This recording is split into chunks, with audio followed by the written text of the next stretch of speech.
आप सभी का हमारे YouTube चैनल पर स्वागत है।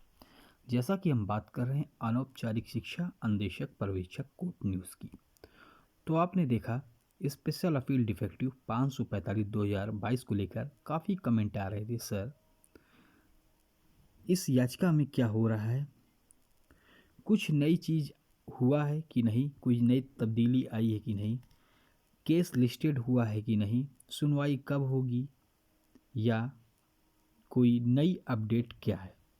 वो तमाम सारी जानकारी को लेकर हम आपके सामने आए हैं। आपके कमेंट्स थे, उन सभी चीज़ों को लेकर हम आए। स्पेशल अपील डिफेक्टिव 545, यहाँ पे आप देख रहे हैं स्पेशल अपील डिफेक्टिव 545/2022, चूँकि ये लिस्टेड हुई थी 14 अगस्त 2022 को, और ये इसके याचिकाकर्ता जो पिटिशनर हैं state of UP Uttar Pradesh सरकार है, और रिस्पोंडेंट प्रतिवादी पक्ष है बालेन्द्र प्रसाद राय एंड 211 अदर्स। चूँकि मैंने बता दिया है ये सिंगल बेंच के ऑर्डर के अगेंस्ट या उसके अगेंस्ट या कहें या उसके विरुद्ध, ऑर्डर के विरुद्ध ये इस रिट पिटीशन डाली गई थी, जो कि सरकार ने डाली उसके अगेंस्ट स्पेशल अपील 545। और इस याचिका पर अगर देखें तो 11 अगस्त अगर हम देखें तो इसमें जो इसका फाइनल ऑर्डर आया था वो 11 अगस्त 2023 को आया था। 8 नवंबर 2023 को आया था। 8 नवंबर 2023 को इसका ऑर्डर आया था। इस ऑर्डर के बारे में हमने बता दिया। अगर आप नहीं देखा तो आप जाकर वीडियो में पीछे हमारे चैनल पर जाकर पीछे देख सकते हैं। चूँकि इसके बाद अगर आप देखें तो ये इसके बाद 8 नवंबर 2023 के बाद अगर देखें तो ये लिस्टेड हुआ था केस ये 10 जनवरी 2024 को। इसी 10 जनवरी 2024 को ये केस लिस्टेड हुआ था। चूँकि इससे पहले अगर आप देखें तो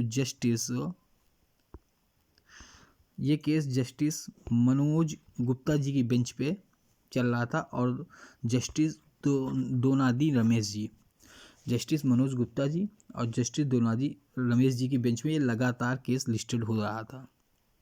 लेकिन ये अगर आप देखें 10 तारीख को केस वहीं लिस्टेड हुआ था, लेकिन 10 तारीख को चेंज हो गया था, कोर्ट चेंज हो गई थी, और 10 जनवरी 2024 को ये लिस्टेड हो गया था एडिशनल अनलिस्टेड में केस होनरेबल जस्टिस अश्वनी कुमार मिश्रा और होनरेबल जस्टिस SQH रिजवी, इन सर के कोर्ट में ये लिस्टेड हो गया था। चूँकि ये फाइनल ऑर्डर को लगा हुआ था। जस्टिस अलग थे, जस्टिस दोनादी रमेश जी नहीं थे, न जस्टिस मनोज गुप्ता थे, जिनकी कोर्ट पे लगातार ये सुना जा रहा था। वो जजिस नहीं थे, तो इस पर सुनवाई नहीं हो पाई, क्योंकि वो जस्टिस का ऑर्डर भी नहीं दे सकते। और ये जो केस था वो पास ओवर हो गया था। PO शॉर्ट ऑर्डर पे आप देख सकते हैं PO लिखा है। PO का मतलब होता है पास ओवर। ये केस पास ओवर हो गया, क्योंकि वो जस्टिस नहीं थे जो इनको सुन रहे थे। नए जस्टिस थे, वो ऑर्डर दे भी नहीं सकते, ठीक है। इसलिए केस को पास ओवर कर दिया गया। उस दिन इस केस को सुना नहीं गया।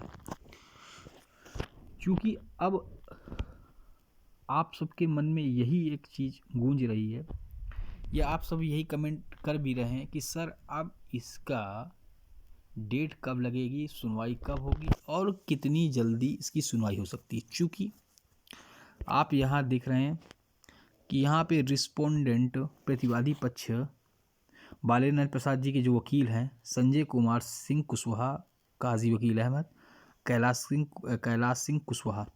तो संजय कुमार कुशवाहा जी अगर इसमें लिस्टिंग एप्लीकेशन फाइल करें लिस्ट करने के लिए केस को, या फिर सरकार की तरफ से जो एडवोकेट हैं CSC ये लिस्टिंग एप्लीकेशन फाइल करें, लिस्टिंग एप्लीकेशन दें, और जिससे लिस्टिंग एप्लीकेशन फाइल करें जिससे ये केस दोबारा लिस्ट हो और इसकी सुनवाई हो। तो अभी तो ना ही प्रतिवादी पक्ष से यहाँ पे दिख रहा है लिस्टिंग एप्लीकेशन फाइल करने का। अगर ये कर भी दिए होंगे तो यहाँ पे हमें नहीं पता चल पा रहा। देखिए यहाँ पे काफ़ी डाटा गोल हो गया है। यहाँ पे जो भी डाटा 29 जनवरी 2023 का दिखा रहा है, चूँकि कंप्यूटर में तो काफ़ी चीज़ यहाँ पे डिलीट हो चुकी, मतलब यहाँ पे दिखाई नहीं पड़ रही हैं।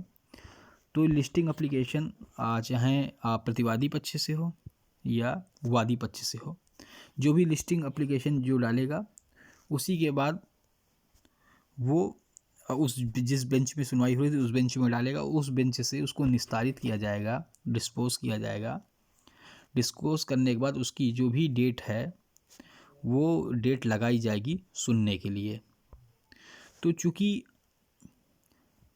अब लिस्टिंग का मामला है, और लिस्टिंग का मामला वादी और प्रतिवादी पक्ष ही कर सकते हैं। चूँकि आप देखें कि आपका जो भी संगठन है अनौपचारिक शिक्षा पर्यवेक्षक अनुदेशक का, वो लगातार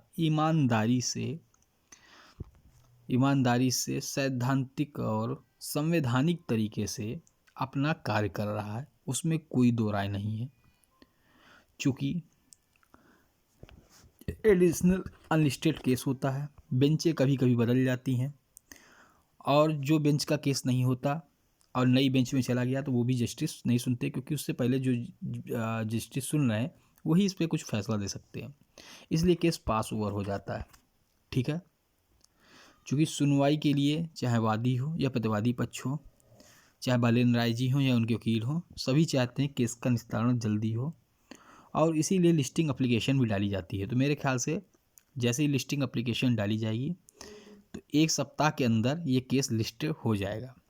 लेकिन कब डाली जाती है क्या पता है, क्या प्रोसेस हो चुका है, शायद कंप्यूटर में फीड ना हुआ हो, सरकार की तरफ से लिस्टेड कर दिया गया हो, या फिर बालेन राय जी की तरफ से उनके काउंसिल कैलाश कुशवाहा जी हैं जो, उनकी तरफ से लिस्टिंग एप्लीकेशन डाल दी गई हो सुनने के लिए। तो जैसा ही और उसी बेंच में डाली जाएगी जो अभी तक जस्टिस सुन रहे थे, क्योंकि ये justice honourable justice Ashwini Kumar Mishra और ऑनरेबल जस्टिस SQ रिजवी ये नए जस्टिस थे, उनकी बेंच में चला गया इसलिए पास हुआ रहा। ये उन्हीं बेंच पे जाएगा जो कि जस्टिस मनोज कुमार गुप्ता जी और जस्टिस दोनादी रमेश सर की बेंच, इन्हीं बेंच में सुना जा रहा था, इन्हीं बेंच पे लिस्टेड होगा। चूँकि ये फाइनल आर्डर पे लगा हुआ था, तो जो भी कार्रवाई होगी, देखिए अब ये सब भाग्य किस्मत के ऊपर होता है। चलिए, जैसे लिस्टिंग होता है या कोई भी जानकारी मिलती है, आप निश्चिंत रहें, आपको हमारे चैनल के द्वारा एक एक चीज़ बताई जाएगी। बस आप चैनल पे नए हैं तो सब्सक्राइब बटन इसको ज़रूर दबा दीजिएगा, क्योंकि आपको यहीं से सभी जानकारियाँ मिलती है, वो खुद आप जानते हैं। और चैनल को लाइक ज़रूर कर दीजिएगा और शेयर ज़रूर कर दीजिएगा, सब्सक्राइब का बेल आइकन दबा दीजिएगा, जिससे आपको सूचना नोटिफिकेशन मिलती रहे। चलिए, जय हिंद, जय भारत, धन्यवाद। फिर मिलेंगे नई खबरों के साथ।